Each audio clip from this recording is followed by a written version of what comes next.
তারেক রহমানের নেতৃত্বে বাংলাদেশ উদার গণতান্ত্রিক ব্যবস্থা ফিরে পাবে বলে মন্তব্য করেছেন বিএনপি মহাসচিব মির্জা ফখরুল ইসলাম আলমগীর। রাজধানীর একটি হোটেলে সাংবাদিকদের সঙ্গে বিএনপি চেয়ারম্যান তারেক রহমানের শুভেচ্ছা বিনিময় অনুষ্ঠানে এ মন্তব্য করেন তিনি। অনুষ্ঠানে স্বাধীন সাংবাদিকতা ও সুশাসন প্রতিষ্ঠার প্রয়োজনীয়তা তুলে ধরেন বিভিন্ন গণমাধ্যমের সাংবাদিকরা।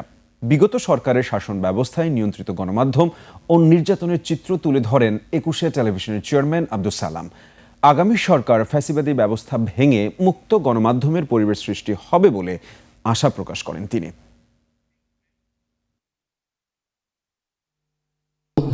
রহমান সাহেবের বক্তব্য প্রচার করতে যে আমাকে 2.5 বছর জেল কাটতে হয়েছে এবং 3 বার রিমান্ডে যেতে হয়েছে। অনেক মামলা, রাষ্ট্রদ্রোহ থেকে শুরু করে প্রচুর মামলা, মানে বিগত 15 ইয়ার্স, মানে আমার ব্যবসা বাণিজ্য এভরিথিং কলাপস, এবং অনেক নির্যাতিত হতে রয়েছে। আমার মনে হয় যে এই যে ফ্রিডম অফ স্পিচ এটা এবং গণমাধ্যমের স্বাধীনতা জরুরি, গণতন্ত্রের জন্য এটা প্রয়োজন।